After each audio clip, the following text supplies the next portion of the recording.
and welcome to another episode of Interfaith Friends Vodcast with Shepherd of the Lake Lutheran Church, where we value our neighbor's faith. We honor the sacred stories of our neighbors as we learn from one another and work together to foster a more just and peaceful world. And today I get to have a conversation about Hanukkah with one of my favorite people to foster a just and peaceful world with, Holly Brod Farber from the Jewish Community Relations Council. So welcome back, Holly. So grateful to have you with us today. And could you please tell us the story of Hanukkah, just sort of in a nutshell? I know I learned this when I was younger in preschool. I went to preschool in New York, and we had all of the Jewish holidays off and all of the Christian holidays off, and we learned about them. And all I could remember until I was an adult was the dreidel song. So, and something about oil. So, can you tell us the story in a nutshell? Absolutely. So the dreidel, let's put a pin in the dreidel song and something about oil, because those are really, really big parts of Hanukkah. And so I want to talk about that. But the story is in the 2nd century before the Common Era, so before 0, this Antiochus, the king, outlawed Jewish practices and then defiled the temple, actually by sacrificing pigs in the temple, is the story. So this small band of Jews who wanted to be able to practice their Jewish religion decided to fight back, and they did fight back. And they kind of stood for the idea that a society should encompass religious diversity. And in that encompassing of religious diversity, there, like we do this, where we learn from each other and we grow from each other. And we don't do that, which is that we force each other to convert or kill each other or expel people for not believing the way we do. So the big idea, and maybe it's morphed throughout time, the big idea is that the concept of living with religious diversity is thousands of years old. And it can be a struggle. It can be challenging. And it's so important to do it because it can go off the rails, right? Or it can be this wonderful sort of communal value. So what we're doing here is deep and steeped history of the good stuff. We build on and create the world that we want to live in, and this is it. And so the Maccabees, the fighters of the Hanukkah story, and the hero of the story is called Judah the Maccabee, and it's a hammer, like a hammer and nail, like he hammered away at the idea that we're not going to stop being who we are because we're different from you. So this is literally, this is a story from 2,200 years ago. And so Hanukkah, the word Hanukkah means dedication. So it's about the rededication of the second temple. So the temple was built, it was destroyed, it was rebuilt. It will be destroyed about 270 years after the dedication of Hanukkah, right? It's going to be destroyed for the second and at time, about 70 years after the birth of Jesus. But during this time, and remember, like the temple at the time was the center for Jewish life. Of the 613 commandments in the Torah, half have to do specifically with the temple in Jerusalem. So Judaism was a very temple-based religion until the second temple was destroyed and Jews became a global people. And we transferred a lot of the traditions from the temple to to our homes and our synagogues. So at the time, it meant everything to those Jewish people.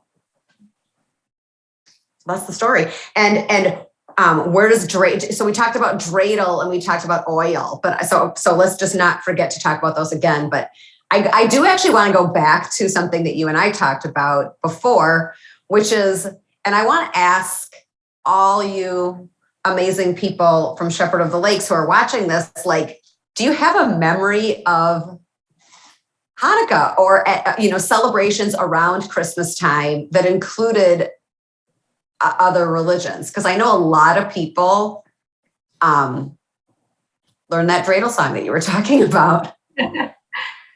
Yeah, I remember some of my parents' dearest friends were Jewish when we were living in New York, and then again in Iowa, actually.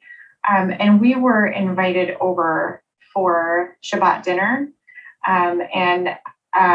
So like I was young enough at the time when we were in New York that I can't like remember exactly like what was happening. I just remember every time that I went and the candles were lit and prayers were said, like I had this sense of the holy and a sense of welcome and inclusion. And just to be invited in, and then we'd have them over for Christmas, and so it would go. We would share our traditions with one another, and so that's and then dreidel, right. I make it out of clay. I remember did you learn that in grade school, like in your choir class or whatever? Because I think everybody did. Certainly my Yeah, I made it out of clay, and mine is dry and ready. Yo, dreidel, I will play. Yo, and then we do a funny. Did I tell you like dreidel? I made it out of ice. Wait, I put it in the oven. It wasn't very nice. Hey, or whatever. Like dreidel. I made it out of snow. I left it in my pocket. Hey, dreidel, where'd you go? Hey, like we do like these funny whatever. That's great. Yeah. I love it. We riff on clay. I mean, and actually dreidels are. I mean, people just make dreidels out of clay because of the song, but I don't think people made, or maybe they did, maybe dreidels were made out of clay because that was the material and the time of, of the Maccabees, probably actually, but like the modern dreidels aren't made out of clay. Modern dreidels are made out of wood. Oh, did I tell you a dreidel fun fact? So do you want to know? I know that you want to know a dreidel fun fact. So I will show. So in outside of Israel, the dreidels have the letters on a dreidel are an acronym for a sentence. This is nun, shin. Oh wait, I should do the other way. Nun, gimel, hey, shin. And it stands for the sentence, Nes Gadol Haya Sham. Nes is miracle, Gadol, so it's miracle, great, happened there. Because in Hebrew, modifiers come before nouns. So it would be like a great miracle happened there. But in Israel, the instead of having a shin that says there, it says Nes Gadol Haya Po, a great miracle happened here. So if you get an Israeli dreidel, which I have, and if I can find it, I'll show it to you. I got Israeli dreidels a couple of years ago. So they say a great miracle happened here instead of a great miracle happened there. And the dreidel was this subversive way that Jewish people would get together actually to study and pray, but they would pretend to be gambling. So the dreidel came from the story of how when Judaism Jewish practice was outlawed, the Jewish people were subversively practicing Judaism, but pretending to be gambling. That's why that's the story of the dreidel. And the great miracle. So isn't that funny? I mean, like when you think about it, like, can you imagine like pretending to be studying and praying, or pretending to be gambling, but actually be studying and praying instead of pretending to be studying and praying and actually be gambling? Apparently gambling was a thing, right? So people would get together and they would do gambling games. So this was the gambling game that was, yeah, exactly. So this was like so it's the subversive. So that was like the subversive way to practice when the practice was outlawed. Yeah. So the oil, and so why are there 8 days? Why is Hanukkah 8 days? And why do you eat donuts?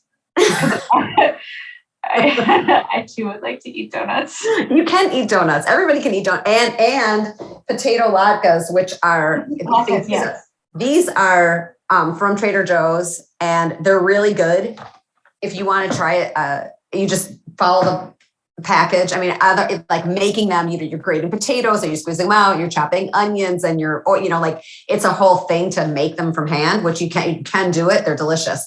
So the reason why Hanukkah, the miracle, it's actually, there's a simple story which I can give you, and then we can get into some of the complex layers of also of the conversation around Hanukkah traditions, because there's a whole other complex layer to them. But the simple story is that the miracle of Hanukkah, I mean, the real miracle, of course, was this small band of Jewish people really rebelling against a pretty well-funded state-run army and ending up being able to conquer. It was the weak and marginalized triumphing over the established religion that was oppressive. So that's a real miracle. But the miracle that we talk about with the 8 days was that when they went back into the temple, that every synagogue, even today, has an eternal light that lights the place where we keep the Torah. So the Torah is kept in essentially like a bookcase without any shelves. So the Torahs are in there, and there's always a door or a curtain, and it's closed, and there's always an eternal light. Any synagogue that you go into, the Torah will be in a closed case with either a door or a curtain, and there'll always be a light, always. So that's the tradition that's thousands and thousands of years old. So it used to be oil lamps, and they would resupply the oil, because of course the oil gets consumed as you're lighting it. So there was enough oil for one day, but it lasted for 8 days, which is like if you had a cell phone that's battery died every night and you always had to plug it in, and you didn't have your charger, and you ordered a charger, but it took 8 days to get here, and your cell phone lasted the whole time. So there's no miracle on day one, right? Day one, yeah, the oil lasted for 1 day, like it was supposed to. So why is Hanukkah 8 days? It maybe should only be 7, because the miracle started when it should have run out and didn't. So that's like one of the debates about, is it an 8-day miracle or is it a 7-day miracle? We think we celebrate it for 8, but maybe more technically it's 7, because they knew the oil would last for 1 day, but it lasted for an extra 7. So that's the miracle, is this, and it takes apparently 8 days to process olive oil. And so they were able to reprocess the oil to keep the eternal lamp burning once they rededicated the temple, and the oil did. I mean, that is pretty weird, right? Like, it's not the most miraculous thing, but it is pretty weird. Well, it's cool too that, like, okay, when you said it's not the most miraculous thing, it just reminds me to not always look for miracles in these like big giant, right? But in this smaller, like there's little hints of miracle happening around us. I'm blowing you a kiss because because that's totally right. Like when you think about Moses, and Moses saw a burning bush, and that bush did not get consumed, right? So the non-consuming of the bush, you really have to be paying attention. How, like when you walk past a burning bush, which apparently is a thing in the desert, okay, you see a burning bush, but he noticed that the wood of that whatever was not being consumed. That is exactly what you're talking about. It's about noticing a miracle, not because it comes and smacks you over the head, because it's subtle and you're paying attention. I love that. Yeah. So how do you celebrate in your family? What's one of your favorite things that you get to do during Hanukkah that you just absolutely love? I will tell you. So I love to sing, and we have a song. And not everyone in my family loves to sing, and we did have a funny family moment when we have identical twins and a daughter, and then a larger family too. And so we light the candles. We play dreidel, and the whole thing maybe takes a half an hour. We do it every night. We often have friends or family, Jewish and non-Jewish, where, we light the candles and we sing. And we had one child in our family who always disrupted our family singing, because at the time, now he likes to sing, but at the time when he was like 15 and 14, 16, whatever, really did not like to sing. And he was away. And then we had this fabulous family song session because the song disruptor of the Brod Farber family was out of town. And I was like, this is great. So we had to do a little family reset when he came back. And I'm like, the rest of we are really going to sing. We're not going to cut it short. You're not going to have a fit. So we love to, we sit, we just sing and you're not supposed to make any use of the light of the candles. They're only supposed to bring you joy. Like you're not supposed to read by them or have that, like they're only supposed to be beautiful and joyful. And you're supposed to light your candles by a window so that people like other people. So you can like, if you walk around the neighborhood and there's another Jewish family, you see that they're also lighting the candles and it's supposed to sort of be, and it's supposed to be a welcoming, like you felt at Shabbat dinner or at a Hanukkah celebration. It's supposed to feel like we're bringing light to, just light to the community, whatever community that is. There was actually a story. There's a beautiful story about one small town where the only Jewish family in town got a rock thrown through their window with a, hateful anti-Semitic thing on it the first night of Hanukkah. And then the mayor said to everybody, we're all lighting candles and putting them in our windows because it identified the house where the Jewish people lived. Mm-hmm. It happened in Montana. Wow. So do you light one candle each night then? Like, so the first night you light one, the second night you light two, and then three, and so on? Yes. So that's also, yes, everybody does that. And there's a couple little stories about that too. So there was a debate about whether you should light 8, then 7, 6, 5, or light 1, then 2, 3, 4. And there's sort of 2 schools of debate in Jewish law. And they're called Hillel and Shammai. And they're really an incredibly inspirational example to me personally about how to disagree with love and always with the idea that this is a disagreement for the sake of heaven, right? That we remain firmly rooted in the us of the mission when we're disagreeing, right?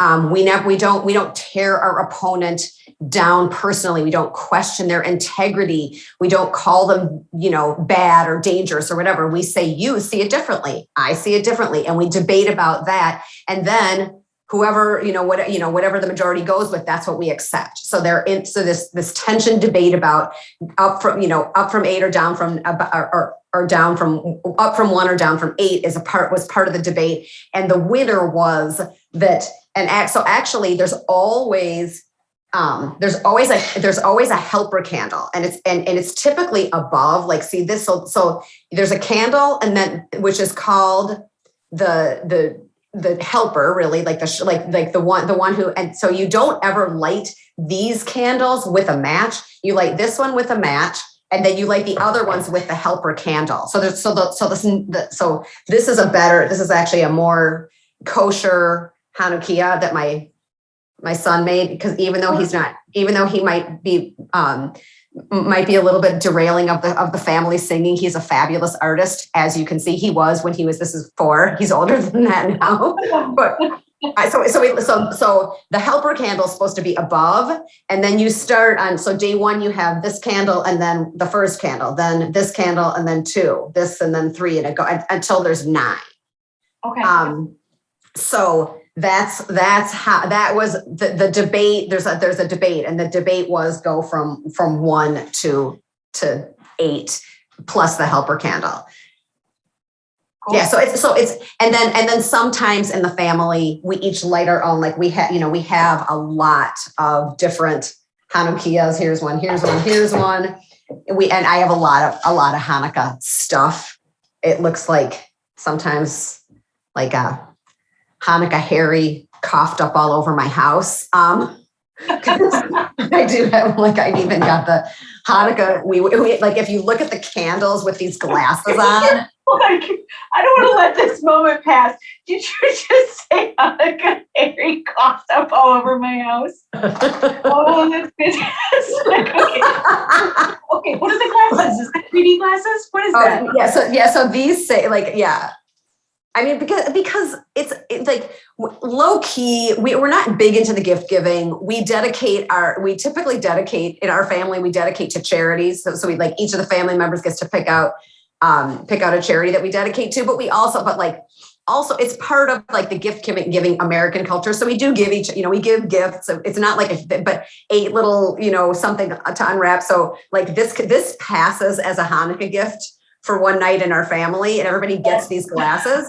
And then when you put them on and you look at the candles, it looks like little dreidels. It's hilarious. So, like there's just goofy stuff. I have a music box, and there's like just little fun things. So we do low key. I mean, like the Jewish kids would laugh because we get wool socks, and like that's also a gift in our family. And we're like, dude, like, do you see what's happening with our Christian friends? Why are we getting socks? And it's kind of a joke for the Jewish kids. So, and I do also want to call out the fabulous Adam Sandler Hanukkah song, which I think you're going to link in our show notes.